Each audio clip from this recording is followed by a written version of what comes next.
Hi there, welcome to my home. I'm Susan Pesolato. We're in Brighton Heights today. So my husband and Matt and I live here. We've been here for 5 years.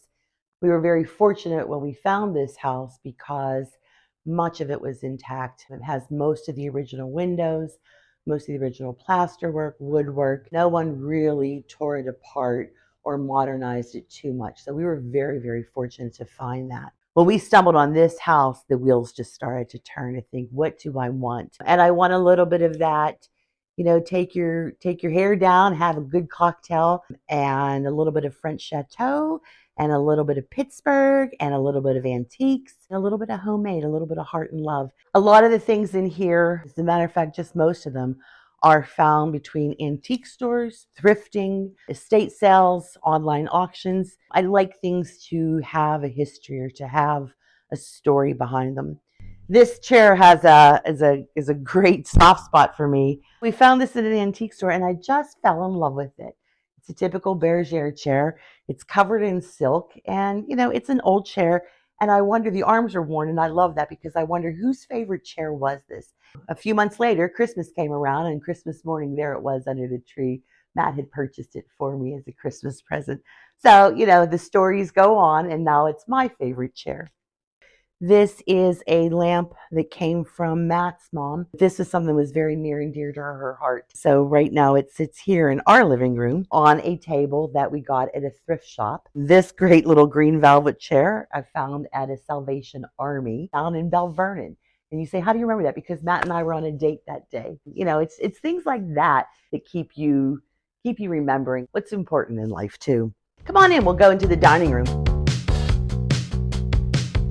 Love a formal dining room. I love a separate room. Doesn't have to be formal, but I like a separate room where you can sit down with your friends, with your family, and enjoy a meal. This was actually a Craigslist find that we drove somewhere down the Uniontown to pick up, but it holds a lot of china. If I had a separate room, one more room in this house, it would be a room just for china and crystal.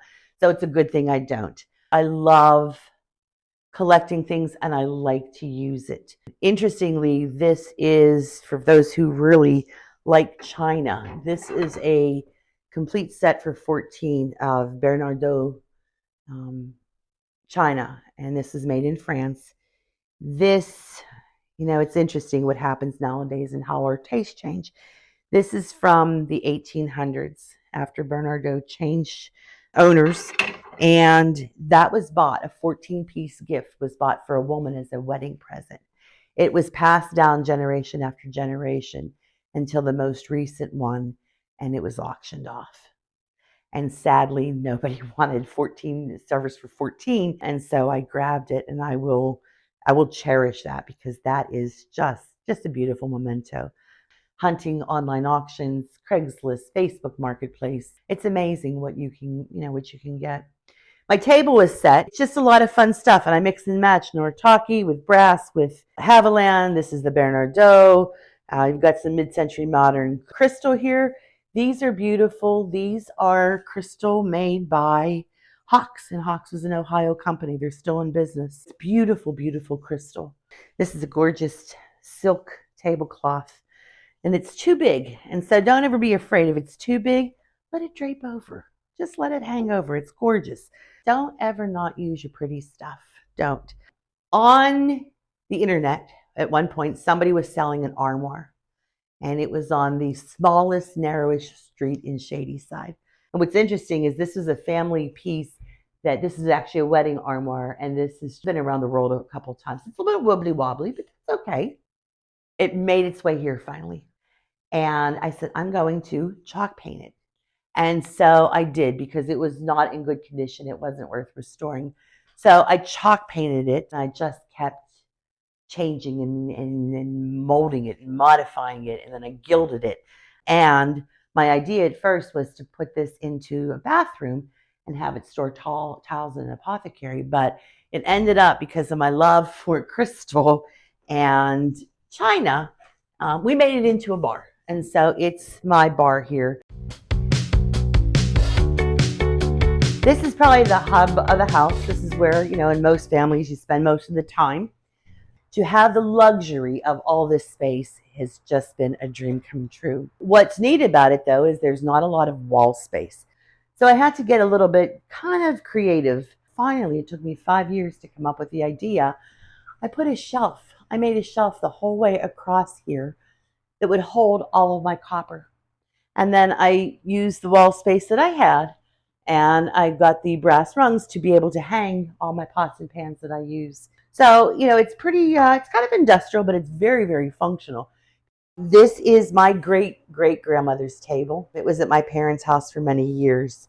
And I had a friend, a childhood friend, come here early this year, and we were sitting around the table, and she said, "Susan, is this the same table that we sat around when we were young, 15, 16, talking?" I said, "Yeah, it is." So it's nice to have it. It's a really pretty clawfoot.